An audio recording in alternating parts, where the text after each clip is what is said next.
Bonjour et bienvenue dans ma bibliothèque. On est le 3 janvier 2012. Ce matin, je lis Vivre la fin des temps de Slavoj Žižek. Avez-vous remarqué que dès qu'un problème devient trop complexe à décortiquer, notre esprit s'embrouille, se fatigue et la blessure narcissique qui s'ensuit, provoquée par notre impuissance, nous pousse dans l'extrême urgence de trouver une solution, bien souvent à un problème que nous ne comprenons pas. D'un geste plein de vigueur enfantine, nous faisons table rase et regardis, nous nous mettons en quête de solutions. Ainsi, nous nous jetons dans les bras du premier pragmatique venu, qui bien souvent nous assène les vertus du gros bon sens. Ce gros bon sens qui n'a de virilité que l'apparence.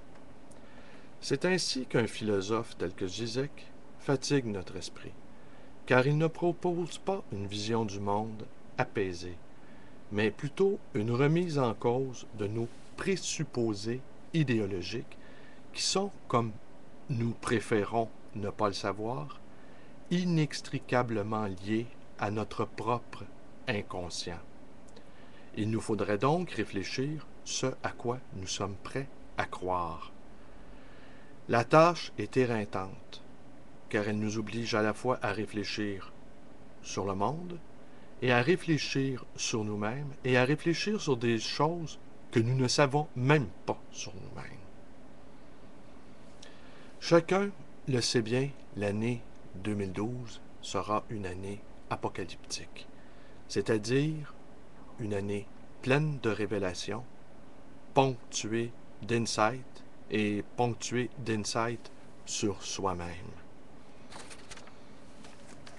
Dans l'introduction, je vais vous lire quelques passages de l'introduction qui fait le résumé de ce livre qui est vraiment dense, touffu, rempli de références à la culture populaire, au cinéma,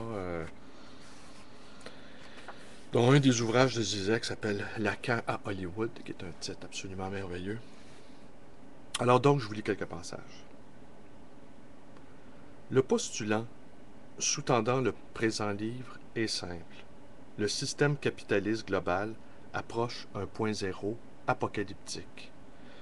Ces quatre cavaliers de l'apocalypse sont respectivement la crise écologique, les conséquences de la révolution biogénétique, les déséquilibres à l'intérieur du système lui-même, et là Žižek entend par les conflits à venir concernant la nourriture, l'eau, les matières premières, les droits sur les propriétés intellectuelles, et la croissance explosive des divisions et exclusions sociales.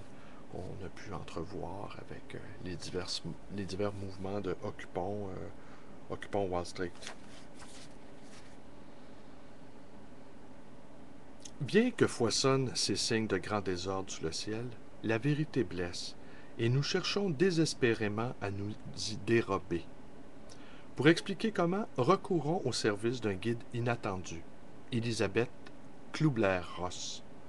Cette psychologue d'origine suisse a proposé le fameux schéma des 5 étapes du deuil, qu'on peut être amené à parcourir lorsque l'on se sait atteint d'une maladie mortelle à plus ou moins long terme. Il y aura le déni. On refuse tout simplement d'accepter la réalité. Cela ne peut pas m'arriver à moi. La colère, qui explose, dès lors qu'il ne nous est plus possible de nier le fait. Comment cela peut-il m'arriver à moi? Le marchandage, dans l'espoir que nous pouvons d'une façon ou d'une autre retarder ou minimiser l'échéance. Laissez-moi vivre le temps de voir mes enfants diplômés. La dépression, désinvestissement libidinal. Je vais mourir. Pourquoi me préoccuper de quoi que ce soit? Et enfin, l'acceptation. Je n'y peux rien, autant m'y préparer. Plus tard, Kübler-Ross a appliqué ce même schéma à toute forme de tragédie personnelle plus ou moins catastrophique. Perte d'emploi, décès d'un être cher, divorce, toxicomanie.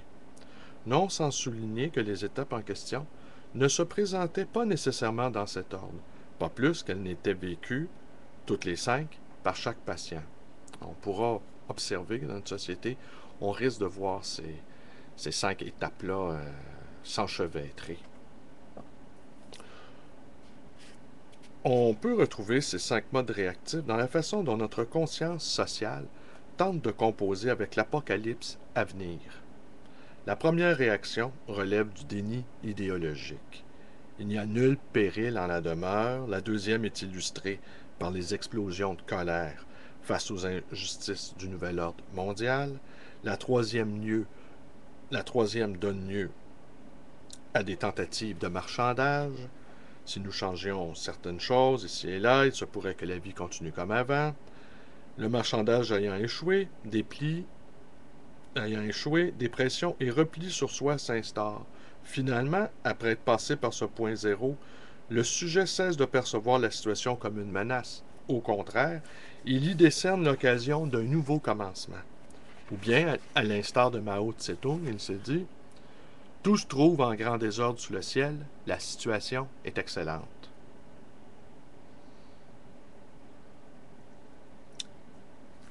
Pour qu'advienne le tournant vers un enthousiasme émancipateur, il faut non seulement que la vérité traumatique fasse l'objet d'une acceptation neutre, mais aussi qu'elle soit pleinement vécue. La vérité se vit, elle ne s'enseigne pas ex cathedra. Prépare-toi à des luttes. Tout comme ces fameux vers de Rilke. Il n'existe point d'endroit qui ne te voie. Il te faut changer ta vie. Cette citation du jeu de perles de vers de Hermanès peut sembler n'être qu'un étrange non sécutor, à supposer que la chose me renvoie mon regard de partout. En quoi cela m'oblige-t-il à un changement de vie? Pourquoi pas plutôt à une expérience mystique de dépersonnalisation par laquelle je m'extrais de moi-même et m'identifie au regard de l'autre? De manière similaire, à supposer que la vérité doit être vécue, en quoi cela implique-t-il une lutte? Pourquoi pas plutôt une expérience intérieure de méditation? Parce que la condition spontanée de notre vie quotidienne est celle d'un mensonge vécu, dont la sortie requiert une lutte continuelle. Le point de départ, telle est notre tâche aujourd'hui face au cynisme éhonté de l'ordre global existant.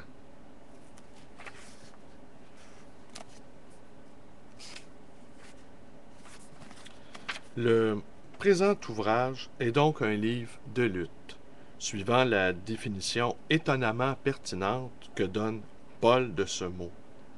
Car pour nous, la lutte n'est pas contre le sang et le chair, mais contre les principautés, contre les pouvoirs, contre les cosmocrates de ce monde de ténèbres et contre les esprits mauvais qui sont dans les cieux.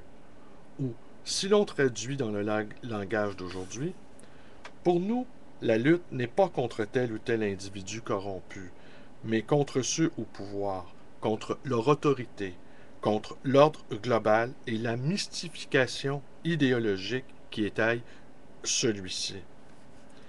S'engager dans cette lutte implique de prendre à son compte la formule de Badiou « Mieux vaut un désastre qu'un désêtre ».